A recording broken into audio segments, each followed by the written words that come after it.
It's Mikey from Pottery, and today I'm going to be going over a few tips and tricks for working with wet clay. The first thing that you're going to need is a surface to work on. Now if you've got a kit through Thrown Elements, we'll provide you with a foam mat like this. You'll also get 1.5 pounds of clay wrapped up in plastic, a little tub of slip, and also a skewer which we'll use as a needle tool. So the reason the clay is wrapped up in plastic is because the plastic will keep the water in the clay. Clay is just kind of like fancy mud plus water.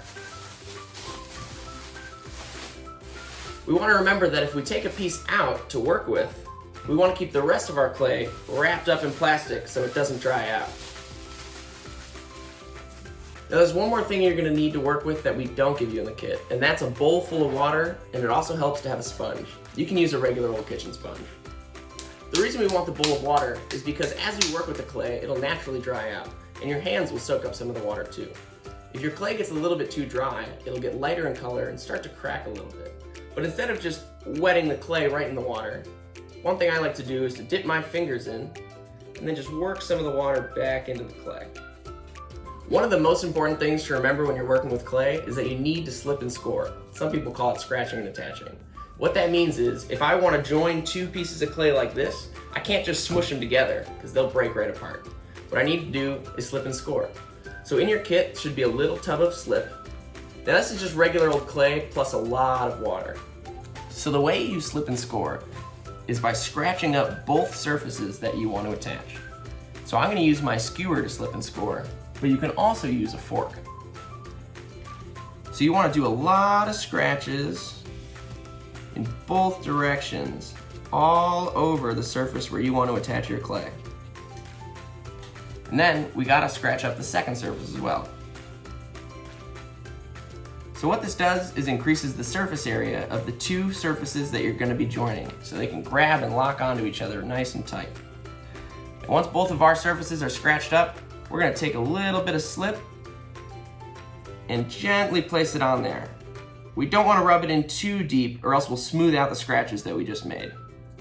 And then we're going to add a little bit to this surface as well. And then we can attach our two pieces and go around with our finger and start to smooth out those extra scratches that we made.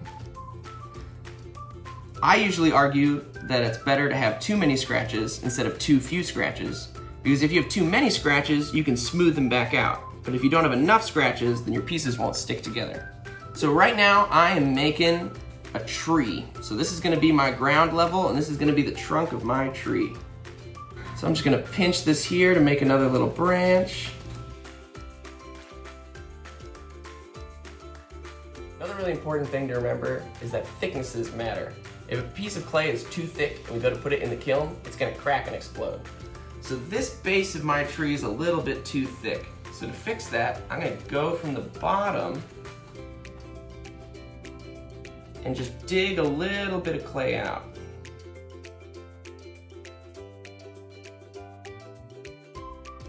A good rule of thumb is that you never want your clay to be thicker than your thumb, and you never want it to be thinner than your pinky. If I wanted to add a really thin, long branch to the top of my tree, it would look good now, but as it dried, it would probably crack off and break. Another thing to remember when working with clay is that we never want to have an air bubble or an air pocket in our piece. That's because when we go to put it in the kiln, the air in the bubble will get hot and expand, and your piece will explode and crack, and we don't want that. If you ever do find yourself with a little air bubble within your piece though, all you need to do to fix that is to take your skewer and poke a little hole, and that'll break the seal, and then you can fire this piece. So as you're working with your clay, it'll naturally be drying out the whole time. But when you're done with your piece, what you want to do is set it aside to completely dry.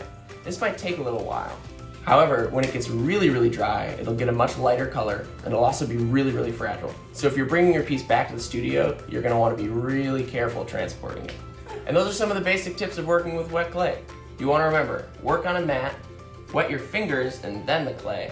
Always, always, always slip and score. And give your piece some time to dry. Most importantly, have fun. Be creative and make what you want to make.